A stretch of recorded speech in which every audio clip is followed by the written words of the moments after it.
Hi hello నమస్తే.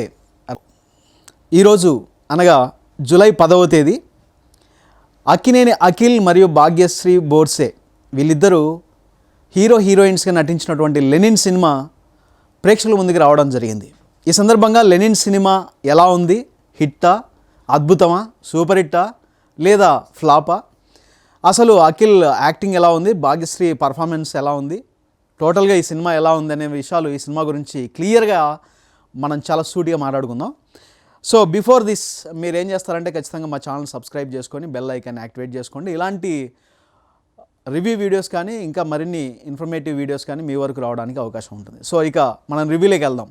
Lenin movie ఎలా ఉంది అన్న విషయానికి వస్తే, first of all Lenin movie ఎలా ఉందన్న విషయం మాట్లాడుకునే ముందు అక్కినేని అఖిల్కి హిట్ అనేది చాలా అవసరం అన్న విషయం ఆడియన్స్కి తెలుసు.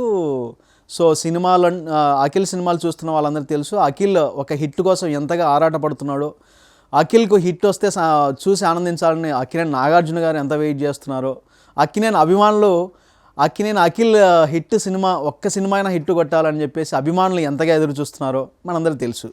సో ఆ అభిమానుల కళ, అక్కినేని నాగార్జున గారి కళ ఈ సినిమాతో నిజమైందా లేదా మనం మాట్లాడుకుందాం.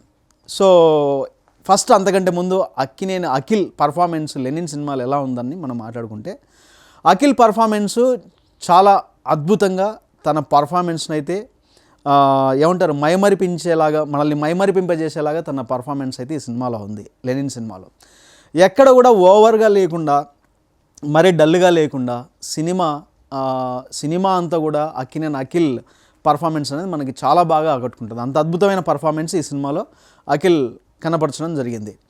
గత సినిమాలతో పోలిస్తే గతంలో వచ్చిన సినిమాలు కూడా అన్నీ బాగుంటాయి కానీ బట్ ఎక్కడో ఆడియన్స్కి కనెక్ట్ అవడంలో ఎక్కడో ఏదో మిస్సింగ్ అన్న విషయం మనందరికీ తెలుస్తుంది. బట్ తన యాక్టింగ్ పరంగా కావచ్చు, సినిమా పరంగా కావచ్చు, గతంలో వచ్చిన సినిమాలన్నీ బాగున్నప్పటికీ అత్యద్భుతంగా ఆకట్టుకోలేకపోయాయి. ఆ సినిమాలతో కంపేర్ చేస్తే ఈ సినిమా చాలా బెస్ట్ సినిమా అని చెప్పొచ్చు. అంటే అఖిల్ గారి గత సినిమాలన్నిటితో కంపేర్ చేస్తే లెనిన్ అనే సినిమా చాలా బెస్ట్ మూవీ తన కెరీర్లో అని చెప్పొచ్చు, మనం నిరభ్యంతరంగా చెప్పొచ్చు. సో ఇక రెండో విషయం భాగ్యశ్రీ బోర్సే నటన గురించి మనం ఆలోచిస్తే, భాగ్యశ్రీ బోర్సే కూడా అఖిల్ ఎలాగైతే ఒక హిట్ కోసం తహతహలాడుతున్నారో, ఎలాగైతే ఒక హిట్ కోసం ఎంతలా ఎదురు చూస్తున్నాడో భాగ్యశ్రీ బోర్సే కూడా హిట్ కోసం అంతే ఎదురు చూస్తుంది. తన కెరీర్లో కూడా సరైన హిట్ లేదు. భాగ్యశ్రీ బోర్సే కెరీర్లో కూడా ఇప్పటివరకు సరైన హిట్ లేదు. సో తన మీద కూడా చాలా నెగిటివిటీ ఉంది. అంటే ఇప్పటివరకు హిట్ లేని హీరోయిన్ అని చెప్పేసి రకరకాలుగా భాగ్యశ్రీ బోర్సే గురించి మాట్లాడుతూ ఉంటారు, మనం వింటూ ఉంటాం. సో ఇక్కడ మైనస్ అంటే అఖిల్ ఇప్పటివరకు హిట్ లేదు, భాగ్యశ్రీ బోర్సేకి హిట్ లేదు. మన యాక్చువల్గా -*+ అన్నట్టు ఆ సూత్రం కొంతవరకు వర్కౌట్ అయిందో ఈ సినిమాకి అనిపిస్తుంది. సో ఇద్దరికి హిట్లు లేవు, మరి ఇద్దరు ఇప్పటివరకు ఫ్లాప్లు ఉన్నటువంటి హీరోయిన్స్ జంటగా వస్తున్న సినిమా ఎలా ఉంటుందో ఏంటో అని ఆ కుతూహలానికి ఇవాళ తెరపడింది. సో సినిమా వీళ్ళిద్దరి కెరీర్లో ఇది బెస్ట్ సినిమా. అటు భాగ్యశ్రీ కెరీర్లో, ఇటు అఖిల్ సినిమా కెరీర్లో వీళ్ళిద్దరికీ కూడా లెనిన్ సినిమా ఒక బెస్ట్ సినిమాగా నిలిచిపోతుందని చెప్పచ్చు. ఇక స్టోరీ విషయానికి వద్దాం. స్టోరీ విషయం ఏంటంటే Lenin cinema, so Akhil character వచ్చేసి తల్లిదండ్రులు లేనటువంటి ఒక క్యారెక్టర్ అనుకోకుండా ఒక ఊరు వెళ్తాడు.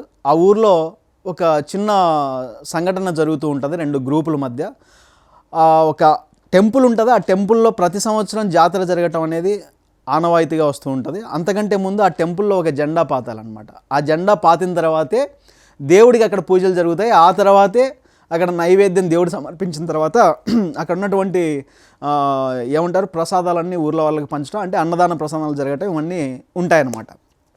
ఆ జెండా నేను పాతాలని రెండు వర్గాలు కొట్టుకుంటూ ఉంటాయి.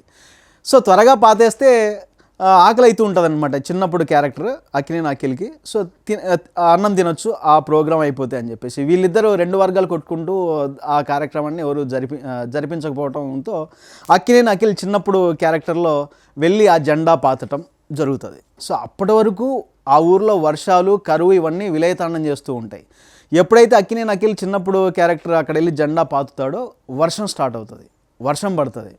సో దాన్ని శుభసూచకంగా భావించి ఆ జెండా పాతిన అఖిల్ని ఆ ఊర్లో వాళ్ళు హక్కున చేర్చుకుంటారు. ఎస్పెషలీ ఒక కుటుంబం హక్కును చేర్చుకుంటుంది. అలా ఆ ఊర్లో కుటుంబానికి దగ్గర అయిపోతాడు, వాళ్ళలో ఒకటిగా పెరుగుతాడు. సో ఆ కుటుంబంలో వాళ్ళ సొంత అబ్బాయిలాగా తనని పెంచడం, పెద్ద చేయటం ఇదంతా జరుగుతుంది. అయితే ఫైనల్గా ఏ ఇంట్లో అయితే పెరుగుతాడో ఆ ఇంట్లో ఆల్రెడీ ఆ తల్లికి ఒక కొడుకు ఉంటాడు. అఖిల్ ఏమో రెండో కొడుకులాగా పెరుగుతాడనమాట. సో వాళ్ళిద్దరూ సొంత తోడబుట్టిన అన్నదమ్ముల్లాగా అంత ప్రేమ, అంత రిలేషన్ వాళ్ళిద్దరి మధ్యన చూపిస్తారు. బట్ ఎండింగ్కి వచ్చే వరకు వీళ్ళిద్దరు బద్ధశత్రువులు అవుతారు. సో అన్నదమ్ముల్లాగా, సొంత అన్నదమ్ములు కానప్పటికీ సొంత అన్నదమ్ముల్లాగా అంత ప్రేమాభిమానులు ఉన్న వీళ్ళిద్దరి మధ్య ఆ శత్రుత్వం ఎలా వచ్చింది, ఎలా ఇద్దరు శత్రువులు అవుతారు, ఒకళ్ళనొకళ్ళు చంపుకునేంతగా ఎందుకు అంత వాళ్ళిద్దరి మధ్యన వైరం పుడుతుందనేది మనం సినిమాలో చూడాలి. ఎందుకంటే అదే మెయిన్. సో అది చెప్పేస్తే స్టోరీ లీక్ అయినట్టు ఉంటుంది కాబట్టి. ఇక భాగ్యశ్రీ బోర్సే పర్ఫార్మెన్స్ విషయానికి వద్దాం. భాగ్యశ్రీ బోర్సే పర్ఫార్మెన్స్ మీ అందరికి తెలియదు కాదు, గత సినిమాల్లో చాలా సినిమాల్లో చూసాం. ఎక్కడో తన క్యారెక్టరు అవుట్ ఆఫ్ బార్డర్ వెళ్ళిపోయి చేస్తుందేమో తన పర్ఫార్మెన్సు, అంటే తనకున్న లిమిట్స్లో ఒదిగిపోయి చేయట్లేదేమో, క్యారెక్టర్లో ఇన్వాల్వ్ అయిపోయి చేయట్లేదేమో, ఆ సంతృప్తి మనకి ఏ సినిమాలో దొరకలేదు భాగ్యశ్రీ బోర్సే చేసినటువంటి క్యారెక్టర్స్లో. బట్ లెనిన్ సినిమాలో అట్లా కాదు, తనకున్న పరిధి దాటకుండా సో ఎంత చేయాలో అంత చేస్తూ భాగ్యశ్రీ బోర్సే క్యారెక్టర్ కూడా మనల్ని అద్భుతంగా ఆకట్టుకుంటుంది లెనిన్ సినిమాలో. ఇక స్కోప్, హీరోయిన్కి చాలా స్కోప్ తక్కువ ఉంటుంది ఇలాంటి సినిమాలో. అంటే హీరోకి మాస్ ఏమంటారు, ఒక మాస్ ఇమేజ్ ఉన్నటువంటి స్టోరీలో హీరోయిన్కి చాలా తక్కువ పర్ఫార్మెన్స్ స్కోప్ ఉంటుంది అనమాట క్యారెక్టర్. బట్ ఈ సినిమాలో అట్లా కాదు.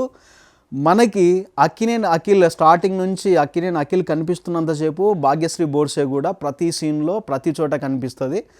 ఎస్పెషలీ ఈ సినిమాలో ట్విస్ట్లు, టర్న్లు ఇవన్నీ ఎదురయ్యేది భాగ్యశ్రీ క్యారెక్టర్ని బేస్ చేసుకొని. అలా మంచి ఇంపార్టెన్స్ కూడా ఉందన్నమాట భాగ్యశ్రీ బోర్సే క్యారెక్టర్కి ఈ సినిమాలో.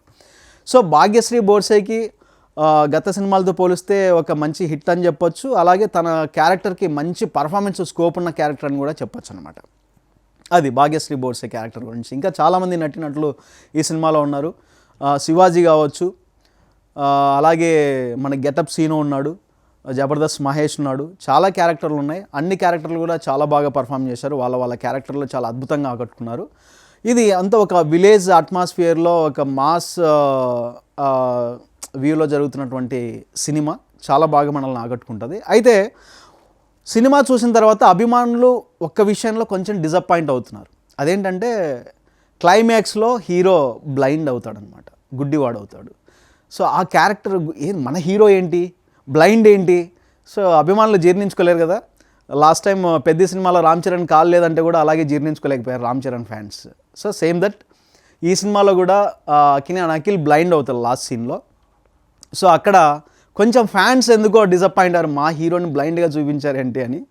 సో తమిళ్ సినిమాల్లో కావచ్చు, వేరే అదర్ లాంగ్వేజ్ సినిమాల్లో కావచ్చు, ఇవన్నీ చాలా కామన్గా జరుగుతూ ఉంటాయి. వాళ్ళు దాన్ని స్పోర్టివ్గా తీసుకుంటారు. కానీ బట్ మన తెలుగు సినిమాల్లో హీరోల్ని బ్లైండ్గానో హ్యాండిక్యాప్డ్గానో చూపిస్తే అంత ఈజీగా యాక్సెప్ట్ చేసుకోలేరు. సో అదొకటి నడుస్తుంది. బట్ అది అంత పెద్ద సీరియస్గా తీసుకోవాల్సిన విషయం కాదు. జస్ట్ ఒక్క సీన్లో తను బ్లైండ్గా చూపిస్తారు సినిమా ఎండ్ అయ్యే ముందు. బట్ అక్కడ తనకి హీరోకి కళ్ళు వచ్చే ఛాన్స్ ఉంది, పూర్తిగా బ్లైండ్ కాదు. ఆపరేషన్ జరిగితే కళ్ళు వస్తాయన్న విషయాన్ని చెప్తాడు. కానీ బట్ తను అనుకున్న వాళ్ళే తనను మోసం చేశారు కదా, వాళ్ళని ఈ కళ్ళతో చూడలేననే ఉద్దేశంతో ఆపరేషన్ వద్దంటాడంట. అది విషయం. సో ఇది కథ, స్టోరీ. సో హీరోయిన్ల పర్ఫార్మెన్స్, అందులో ఉన్నటువంటి నటీనటుల పర్ఫార్మెన్స్ ఓవరాల్గా ఈ రకంగా ఉంది సినిమా. ఇక ఈ సినిమాకి మనం అవుట్ ఆఫ్ 5 ఎన్ని పాయింట్స్ ఇవ్వచ్చు అన్న విషయానికి వస్తే, బిఫోర్ దిస్ పాయింట్స్ కంటే ముందు మ్యూజిక్ గురించి మాట్లాడుకోవాలి. ఈ సినిమాకి తమన్ మ్యూజిక్ చేశాడు. ఆల్రెడీ మన సాంగ్స్ చాలా రోజులుగా వింటున్నాం. సాంగ్స్ ఆల్రెడీ సూపర్ హిట్స్, జనాలందరిలో చాలా బాగా ఎక్కాయి ఈ సాంగ్స్. చాలా మంచి మ్యూజిక్ ఇచ్చాడు తమన్. అండ్ బ్యాక్గ్రౌండ్ స్కోర్ కూడా చాలా బాగుంది. ఎక్కడ కూడా సినిమాకు ఉన్నటువంటి సీన్లకు తగ్గట్టుగా బ్యాక్గ్రౌండ్ స్కోర్ని కూడా అద్భుతంగా తమన్ ఇచ్చాడు. అలాగే ఈ సినిమాలో చాలా ట్విస్ట్లు ఉంటాయి. మనం సినిమా నడుస్తూ ఉంటే ఇలా జరిగింటుందేమో అని ఒక ఎక్స్పెక్టేషన్ చేస్తాం. మన ఎక్స్పెక్టేషన్కి విరుద్ధంగా వేరే జరుగుతుంటుంది, అదొక ట్విస్ట్. సో ఒక కథలో రకరకాల ట్విస్ట్లు ఉంటాయి, రకరకాల మలుపులు ఉంటాయి, మనం ఊహించలేము అనమాట. అలా సినిమా స్క్రీన్ ప్లే కూడా దానికి తగ్గట్టు చాలా బాగా చేశాడు. కొంతమంది కన్ఫ్యూజ్ చేశాడు స్క్రీన్ ప్లేతో డైరెక్టర్ అంటున్నారు. సో కిషోర్, ఈ సినిమా డైరెక్టర్ వచ్చేసి కిషోర్ అబ్బూరు, మురళీ కిషోర్ అబ్బూర్, ఈ సినిమాని చాలా అద్భుతంగా స్క్రీన్ ప్లే చేశాడు, అద్భుతంగా స్క్రిప్ట్ రాసుకున్నాడు, అద్భుతంగా టేకింగ్ చేశాడు డైరెక్టర్. కొంతమంది ఏమంటారంటే ఆ స్క్రీన్ ప్లేని, అద్భుతమైనటువంటి స్క్రీన్ ప్లేని కన్ఫ్యూజింగ్గా చేసినాడు. కన్ఫ్యూజన్ కాదు, ఎక్కడ కన్ఫ్యూజ్ అవ్వం. మనం ఎక్స్పెక్ట్ చేసిన దానికి వేరేలా జరుగుతుంటుంది, అంతే తప్ప కన్ఫ్యూజింగ్గా ఉండదు. చాలా నీట్గా క్లియర్గా ఏమంటారు స్క్రీన్ ప్లే చేశాడు డైరెక్టర్, అద్భుతంగా టేకింగ్ చేశాడు. సో డైరెక్టర్కి కూడా మంచి మార్కులు పడినట్టే లెనిన్ సినిమాతో.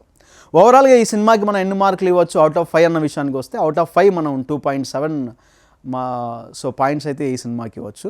ఖచ్చితంగా బ్లాక్ బస్టర్ అద్భుతమైన ఇష్టం చెప్పలేను, కానీ సినిమా అయితే బాగుంది, ఖచ్చితంగా చూడొచ్చు. అది లెనిన్ సినిమా గురించి.